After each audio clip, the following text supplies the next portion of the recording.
Hi friends, my name is Jocelyn Revel. If you are new here, welcome. If you're not new, welcome back. I am a 10th year teacher. I teach junior high students in Southeast Louisiana, and welcome to my classroom tour. And I think to myself, what a wonderful world. We are going to start with the front of the room. I'm going to do a quick pan.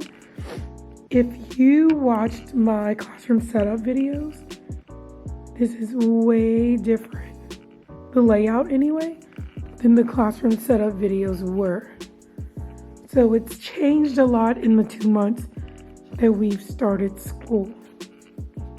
Let's talk about why the necessary change.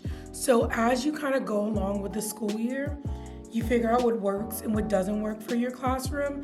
And I figured out that way too quickly. My tables were too close, and management-wise, it just didn't work for the group of kids that I teach this year. We needed a little bit more space, something where all the kids could see our new line panel if we were taking notes or doing anything like that. So I learned very quickly that we needed a little bit more space. So let's kind of hop into how the room is set up, shall we? When you walk in through the front door, I have my makeshift student station in the front. This is where kids will sign out to use the restroom. That's their hall pass. Everything they need to sign out, the date and the time, is on the wall. To the right of the door is my vocabulary little anchor chart that is necessary for our Amplify curriculum. We have our flag in the corner, and then these are the procedures, the routine procedures that they deal with every time they come into the classroom. And this was a wall that gave me a plethora of problems during setup.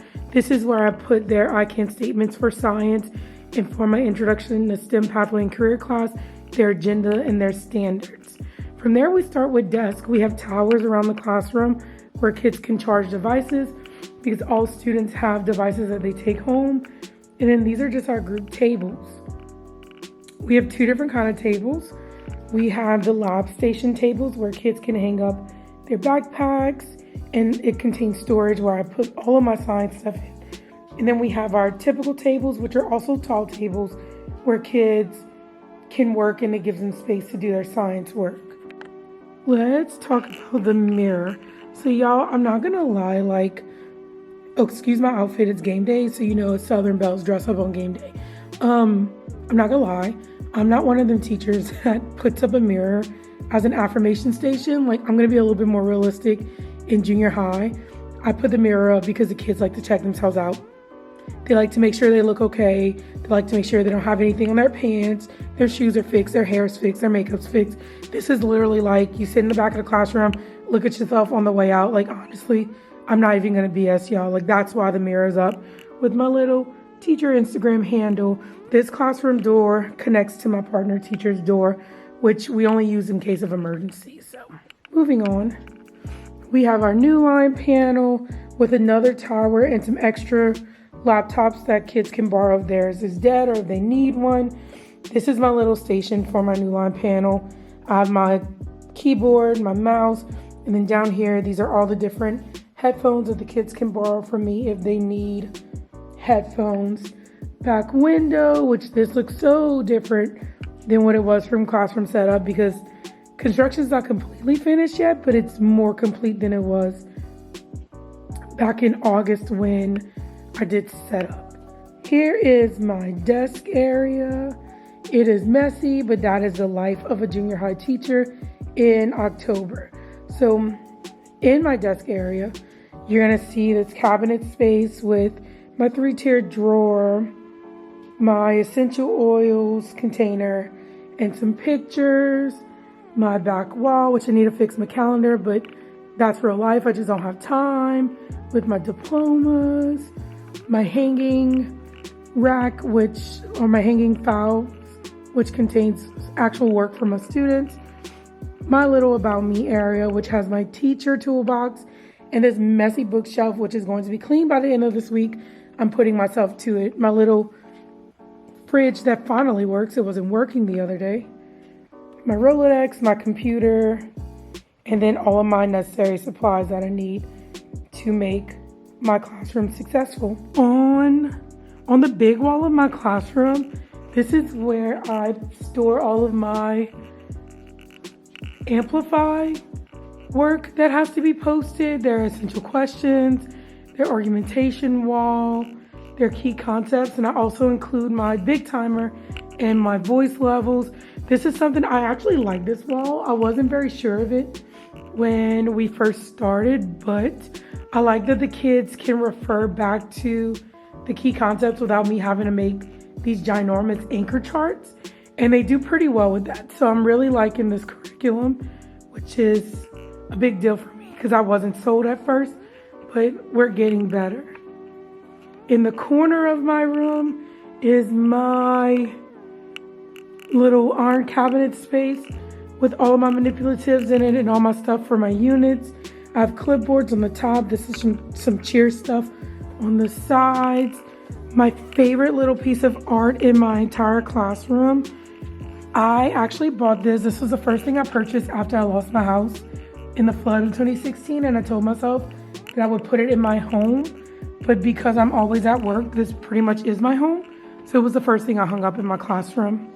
That's our nano walls.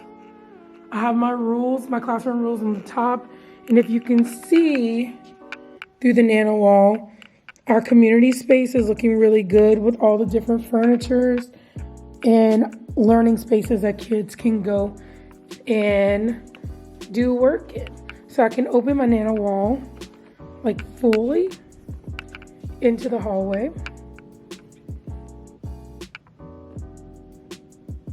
And then I can close it back and lock it. So that is my classroom in a nutshell.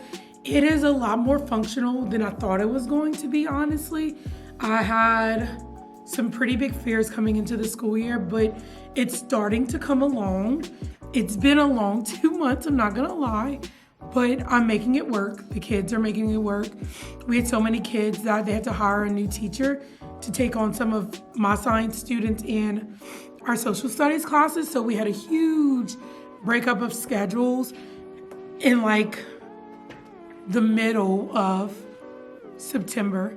So that took me from almost max in every class, 32 kids in a class, down to about 24, 22 per class, which is like a big deal for me. So that's exciting, but I'm just like, we're finishing up the first quarter. I can't believe it's already over. It's been it's going by a lot quicker than I thought it was gonna go by. You know, the days, it's kind of like when you have children, they tell you the days are long, but the years are short. It's kind of how teaching is. Like, some of these days last forever, but then before you know it, the school year's over with. So that's my classroom. It's my little home away from home for majority of the year. Once again, I am so sorry for the hiatus of videos. I did not expect my chunky little toddler man to destroy my laptop, but I am gonna try to crank out at least one video a week. It may be teacher related, it may be lifestyle, home created kind of videos, because teaching is a part of my life, but it's not my entire life. And I do like to show that, you know, we're real people too, and we do things outside of the boundaries of our classroom. So thank you guys for watching my classroom setup. I really, really, really appreciate it. Look, I know that some of you are still weary about the glass. We're making it work, I promise. Everything's safe so far, so you don't have to send me any hate on the glass. I already know. Trust me, I already know. But make sure you subscribe to my channel so you don't miss anything that's coming up, and I have some fun things planned for everyone. So I will see you guys in the next video. Thank you for watching. See you later.